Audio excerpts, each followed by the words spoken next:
Novak Djokovic, the Serbian tennis star whose name is worth up to 140 points in Scrabble.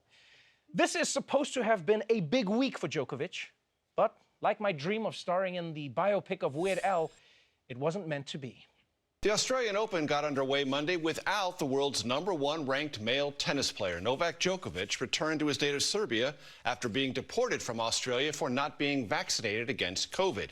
The Australian government said it cancelled his visa because Djokovic's presence could lead to an increase in anti-vaccination sentiment and even civil unrest. Australia requires everyone entering the country to be vaccinated or have a medical exemption. Djokovic had an exemption because of a recent COVID infection, but it sparked outrage in Australia, apparently prompting the government to act. An opinion poll yesterday showed 71% of Australians wanted Djokovic deported.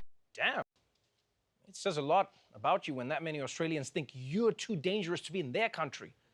I mean, this is the country whose health minister is a giant poisonous spider. Oh, I get things done. And Australia is the last country you want to get deported from. I mean, imagine stepping off a 25-hour flight and then immediately having to get on another 25-hour flight. Like, I don't know what Djokovic thinks is in the vaccine, but it can't possibly be worse than breathing in farts for 50 hours straight. But then again, it's not that surprising that Djokovic would be against the vaccine. Keep in mind that this is a man who says he knows that he has a gluten intolerance, and this is completely true, because he's physically weaker if he's holding a slice of bread. Yeah, so gluten works like kryptonite for him. You think COVID is scary, but Djokovic could die just walking past a bakery. Oh, bon pain. I will say, as hard as it is to sympathize with Djokovic, it is a little disturbing that the Australian government allowed him in, then deported him just because they changed their minds. I mean, if a government can arbitrarily deport an athlete, what's to stop them from deporting a whole team? And how can we get it to be the New York Jets? Yeah. And also, I love how the Australian government is proclaiming that there's some health component to this, as if, I mean, you've been to Australia. It's not exactly the healthiest culture. They eat terrible food. They drink exuberant amounts of beer. A Bloomin' Onion has like 40,000 calories, Trevor. And you're going to kick this guy out of the tennis tournament, and you still haven't kicked out the stingray that killed Steve Irwin? You know what I mean? And I can relate to Novak Djokovic because I've been kicked out of a bunch of Outback steakhouses, and same as Novak, they said it was an issue with my visa. I don't know what that means, but yeah, I stand with you. What's a guy got to do to be allowed to play the tournament? 9-time champion, 3-time defending champion, world #1, tied all-time for Grand Slam. What do you got to do, Trevor? Get vaccinated? Yep. All right, let's move on to some technology news. Arguably, the most important tech breakthrough of the last few years has been 5G. And there are a lot of crazy conspiracy theories you might have heard, like 5G causes cancer, or autism, or it's a mind control tool. I mean, a few weeks ago, it was actually going around that when they turned on 5G, anyone who had gotten the COVID vaccine was going to explode. This was a thing people believed, which is ridiculous. I mean, I have 5G on my phone, and I turned it on before we came out here, and look, nothing happens, you see? But it turns out, not everyone who has concerns... Anyway, it turns out not everyone who has concerns about 5G wears a tin hat. This morning, the major airlines warning of a possible catastrophic aviation crisis beginning in less than 24 hours when AT&T and Verizon are set to launch new, stronger 5G technology, which would give faster wireless service. The concern, whether 5G signals could interfere with radio altimeters. That's a device pilots use telling them how far they are from the ground and helping them land in poor visibility. Executives from airlines including American, Delta, United, and Southwest urging U.S. officials to keep new, stronger 5G signals at least 2 miles away from U.S. airports, saying in a letter, immediate intervention is needed to avoid significant operational disruption. To be blunt, the nation's commerce will grind to a halt. One union saying its pilots are prepared to ground their planes if the FAA doesn't act. Yeah, but how will they know how to ground their planes if there's 5G? Just me? Okay, look. I'm not saying the airlines are making this up. I'm not saying that. But we all remember how they said the same thing about regular cell phones for 20 years, right? Yeah?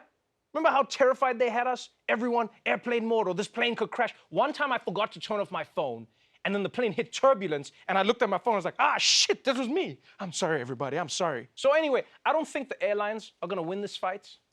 And honestly, even if it's true this time, if it's true, if you tell people that they can download a movie in a few seconds, but there's a slight chance it'll crash a plane, pretty sure people are gonna be like, yeah, it's worth it. I'll take that chance. Fast downloads. Also, how is this my problem? I mean, you want me to take on the cell phone company industry and the airline industry, right? You knew 5G was coming. It comes after 4G. You know what's after 5G, Trevor? 6G. How high you want me to go? You know? You're asking me to take on the airlines, a place where I can't even get a full can of Coke, or I can't even change my middle seat. This is not my problem. But you know what? What? We crash together, my friend. Yes, I love that. That's what friendship's all about. Yeah, I love that. All right. Let's make all our moms happy and go to church with this next story. Have you ever seen a pastor who worked a little too hard to keep the congregation's attention? Well, one pastor in Oklahoma, he just outdid them all. It tells a church leader facing criticism for smearing his spit on a man's face during a sermon. It happened over the weekend. Gross. So many people talking about this on social media yesterday. Pastor Michael Todd of Transformation Church in Bixby was giving a sermon on Sunday about how to, quote, receive God's vision can be nasty, he said. I just bought my dream car. And now you're going to ask me to sell it back and ride in the hoopty again? Yeah, because the vision I'm about to give you, it might get nasty.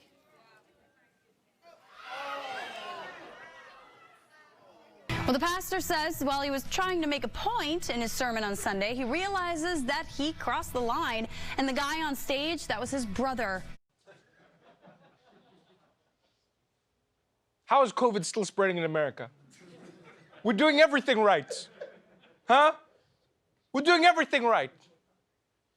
Look, I know it looks nasty, but I will say this pastor's point that God might ask you to do stuff that other people don't like, he's not wrong. Yeah, all these people who are like, God doesn't want you to wipe your nasty spit on people. Yo, somewhere Abraham is like, yo, he told me to kill my damn son. I wish he just wanted me to spit on him. You know how much therapy me and my kid had to go to after that? Shit was never the same. The pastor's just trying to say sometimes God will give you a message that may throw you off, like phlegm in your face. And you know, the fact that that was his brother that he was doing that to, for me, that makes it even worse. Because now it feels like he just uses the scriptures to mess with his sibling. And God sent a great flood. And to show you what that flood looked like, I'm gonna stick my brother's hand in some warm water while he sleeps. I don't know. I mean, I see this as a beautiful expression of spirituality. Costa, what are you talking about? This is disgusting. It's gross. Okay, phew. I didn't want to say anything because it's a black church, but what the f is going on, dude? Huh? Is this what black church is all about? No, it's not. That's why it's disgusting. I mean, that being said, it's not as bad as what happens at white church.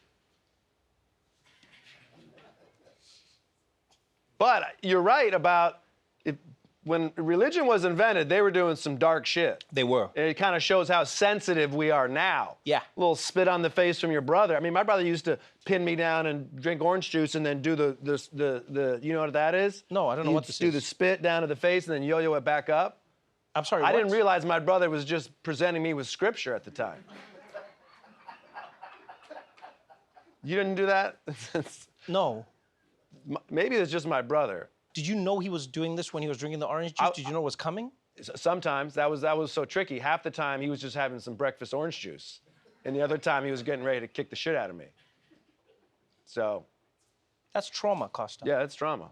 Yeah, and you know, he's probably watching, and I'm on to you, dude. And I don't, you know, I guess you won because here I am crying on TV about it.